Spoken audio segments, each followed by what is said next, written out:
Hey everyone, how's it going? Welcome back to my channel. My name is Jamie and I am the Kansan Raider.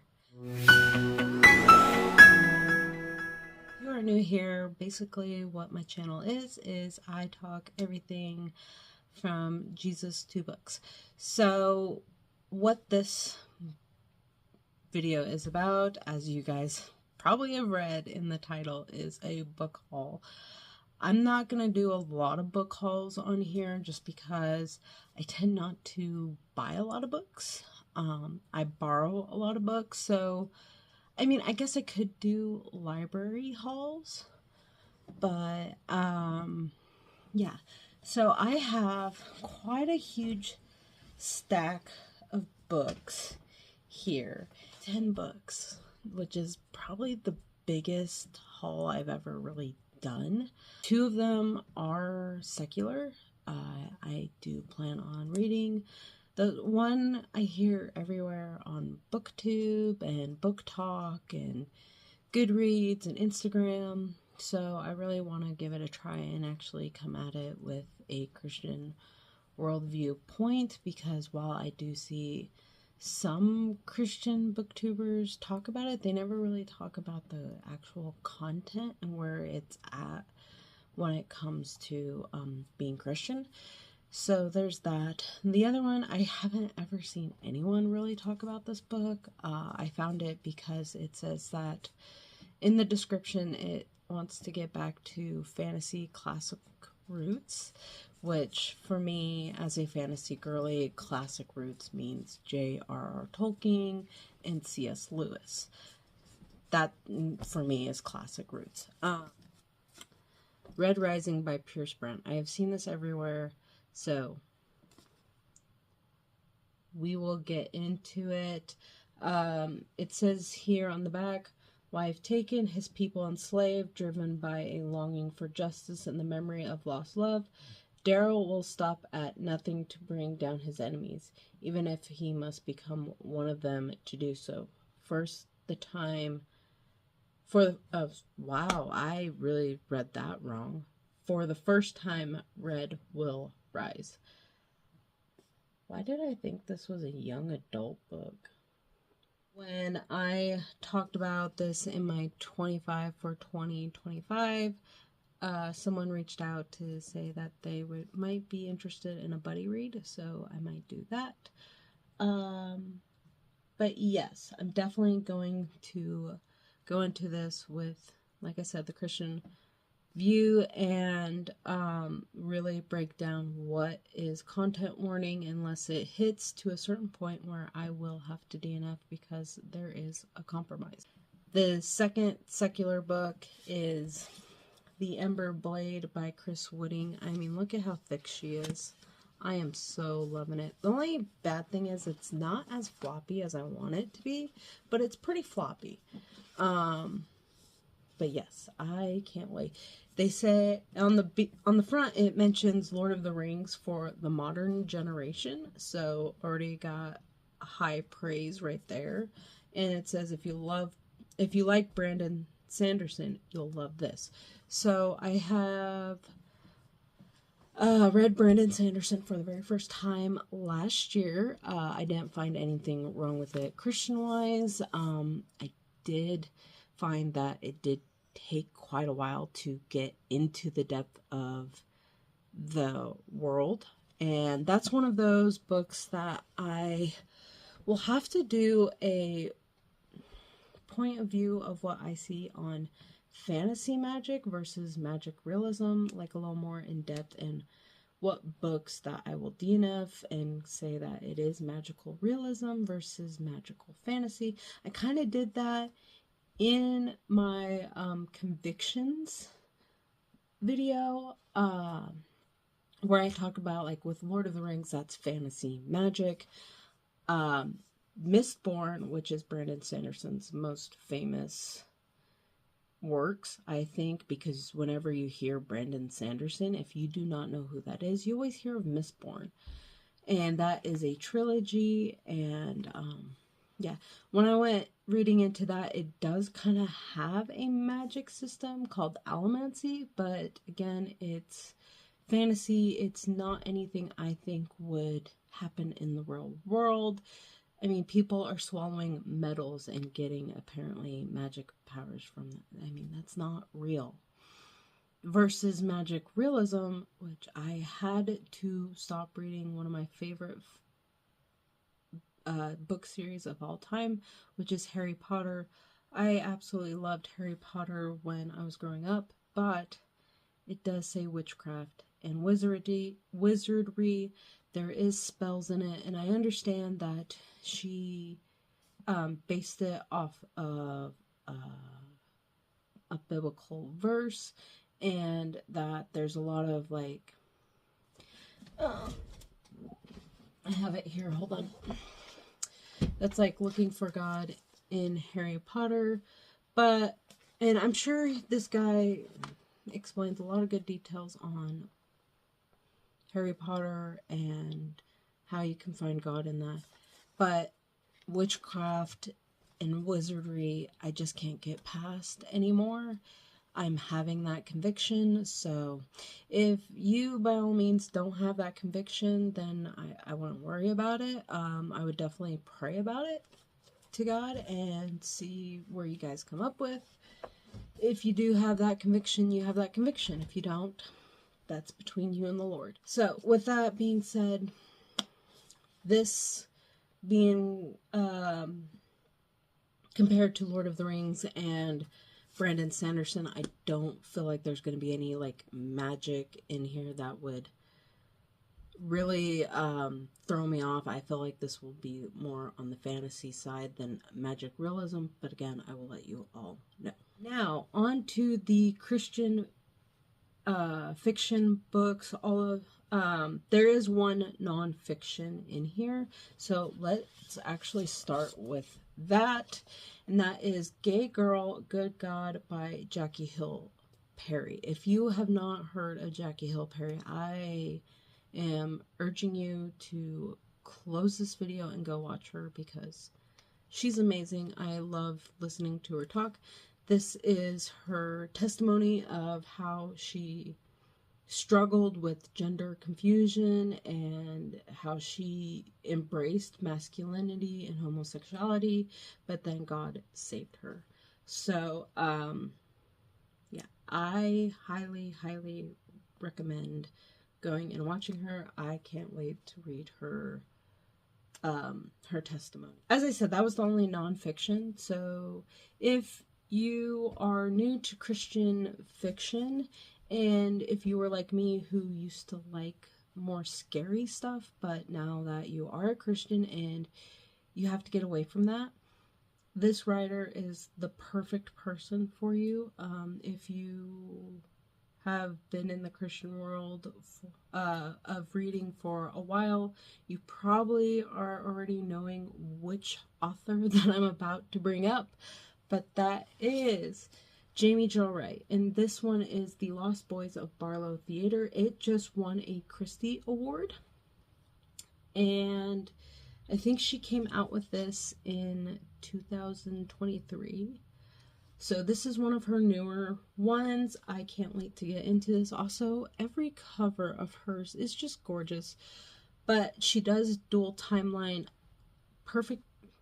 I think perfectly well.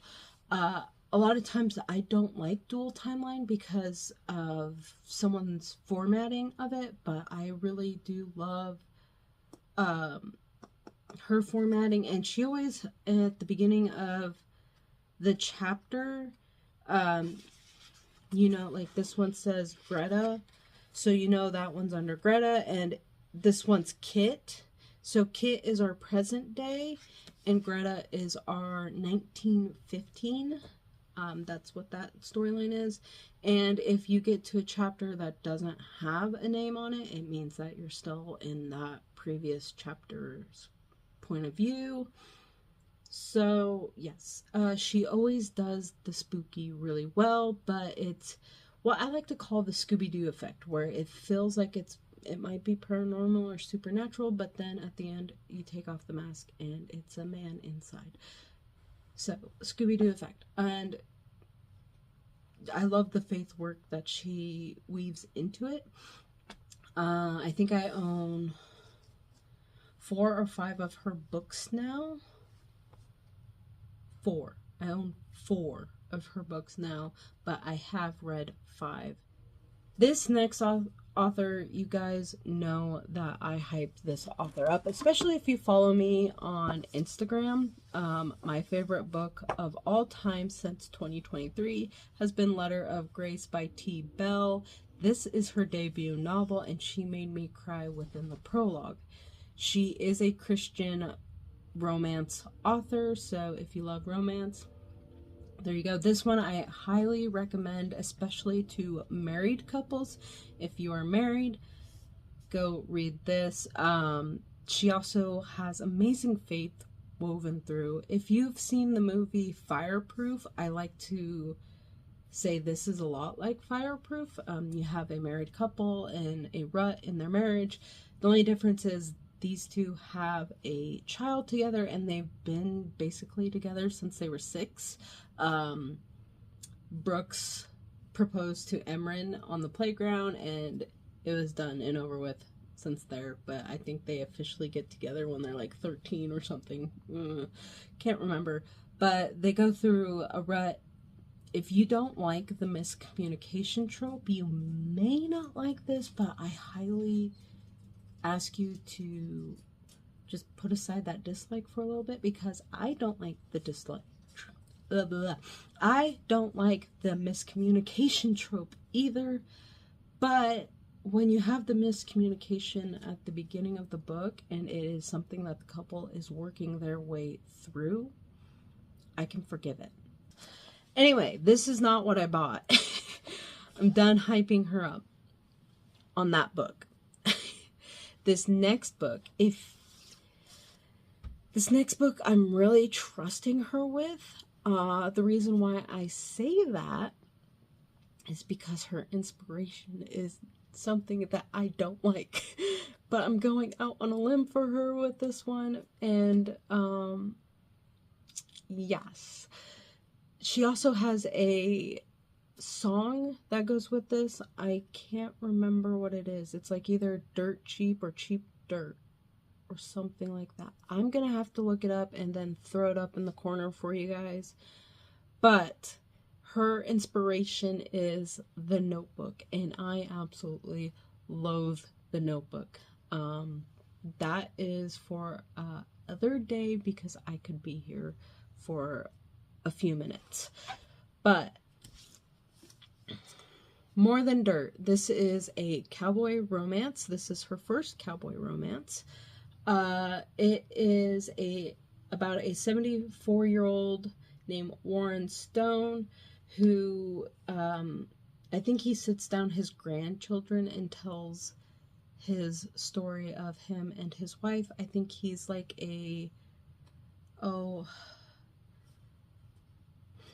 did she say he's a rodeo star? I think she did. I think he's part of the rodeo, and his love interest is a rancher's daughter, so yes. And also this blue cover was the special edition for the pre-orders, and I always love ordering my books from T herself because she signs every single one of them, and so I own every single one of her books, and every one of them is signed. Can't wait to get to this, but look at how pretty that cover is. I might make February a T. Bell reading month because it's romance and it's faith and yeah, owning all of her books. Sorry, my voice is starting to go a little bit, but her little novella for the Montgomery brothers. So the first Montgomery brothers is Letters of Grace, and then you have Letters of Faith, and then you have Grace Notes, which Grace Notes follows up on Ember and Brooks, and then you have Faith Notes, which follows up on the people that Letters of Faith is about. Alright, I'm done talking about T-Bell, I promise. So the next one is an indie author that I want to promote on my channel, as well as get all of his books because he has gorgeous covers. This is, I think he's working on releasing the fourth one here pretty soon, because I remember seeing he's getting ready to release the cover reveal. He has released the title. Wow, my brain blanked. But he has released the title. He's getting ready to release the cover reveal, and it is the fourth book of this series that I have. It's called Mammoth, the series. And yes, so he says this series is basically Indiana Jones meets Hardy Boys. I had started reading a bit of this book last year, but I wasn't quite in the right headspace for this type of story. It's just the loveliness of being a mood reader, for those who can make up a TBR and stick to it. Yeah, you guys have a gift. Any more rambling? And the first book is called Mammoth. But I mean, look at that. Look how gorgeous that is. And quite frankly, I think he needs to add in the Goonies, because this gave me Goonie vibes as well when I started reading it. So again, Christian indie author. This is like mystery, treasure hunting. There's kind of the back right there. You get multiple point of views, so if you're not big on multiple point of views, I'm still going to tell you to read this book anyway. Alright, another Christian indie author. I've read some of this book as well, but it was, it deals with some bit of darker matter, and I will explain that here in a minute. So when I first started reading this, I really was just not in the right headspace, not because I wasn't in the mood for it. It was more of what was going on in the story I wasn't ready for. So I'm gonna pick it up again this year, and that is Where Darkness Dwells by Andrea Reane. This is a fantasy novel, and it has that in it. And the reason why is because the world is completely, this world, I think it's called the Veil. Hold on, let me make sure I get this right. Because, yes, the Veil and the outer regions. This world is completely covered in darkness, to the point of the only light source is bioluminescent fungi and certain animals that radiate light. And the townspeople hunt these animals down to get rid of their light, and also they start using the bones as sources of light. Like they make chandeliers out of the bones and everything, because the bones radiate light. So yes, again, she is Christian, and this is a Christian fantasy. This is the book one of Song of the Solas, which the Solas, I hope I'm saying that right, are the animals, if I'm remembering correctly. She has to go up against the darkness, and this is going to be probably another author like T-Bell that I'm going to hype up, because her writing was so beautiful. I could feel, like, when she's talking about the darkness coming in, because there is like entities of this darkness that moves and comes in and controls the village people, and like the village, they basically like worship it almost, but she doesn't, and like her father doesn't. but my mind is a little hazy on the details because it's been, I want to say earlier, probably around the same time last year that I tried reading this. But yeah, when she was describing that darkness coming in, it felt so thick and heavy when I was reading this. So I definitely recommend being in a really, really good mindset before you pick this up. Because I have two more. And so this one is a more popular author. She's been around a while. I think she mostly writes contemporary romance, but they are Christian romances as far as I know. This book came up on my radar because someone said it's the Princess Diaries but Africa. And I was like, Princess Diaries? Okay, say no more. Because growing up, when I did, Princess Diaries, I think came out when I was in 5th or 6th grade, so I absolutely loved Princess Diaries. So yes, I definitely wanted to hop on this bandwagon because not only is it Princess Diaries, but look at that cover. That cover is gorgeous. And it also, like, right now, it being like 10 degrees, this backdrop looks gorgeous. But it's in search, oh, I didn't say the name of the title. In Search of a Prince by Toni Shiloh. Toni Shiloh's been around for a while. I have, I want to say, quite a few of her books on my TBR after adding this beauty to it. So yes, we do follow a, it looks like a teacher in New York City, and her mom drops the bombshell that she really is a princess in the island kingdom of,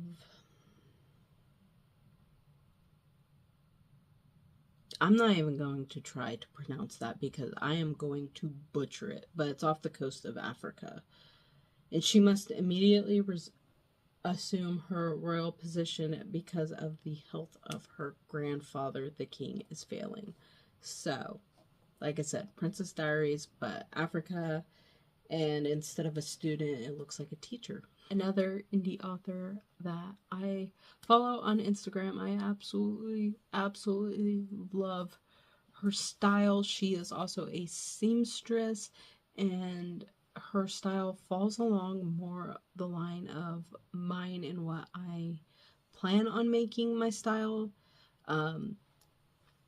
It's more of one of the reasons why I want to sew my own clothes, but I need to take down the Christmas tree so I can bring out my sewing machine that is behind the Christmas tree, and get to work on learning how to sew. So without further ado, Once I Knew by Victoria Lynn. If you don't like any magical systems in your fantasy, this is your go-to. It is a fantasy, but it is a non-magical world.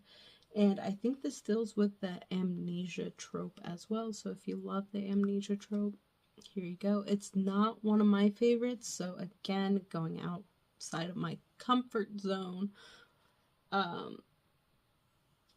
Yes. So this follows Violet, and it looks like she's trying to stay away from politics that is threatening her world, but a guard, is it a guard or is it a knight?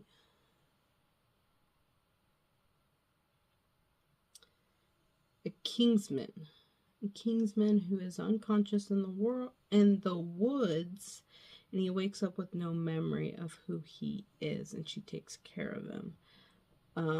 So yes, I cannot wait to deep dive into her world. She just released the 3rd book of this series in, was it October? She released it last year. It is past my bedtime. Jamie needs to go night-night, and I will see you in the next video. Bye.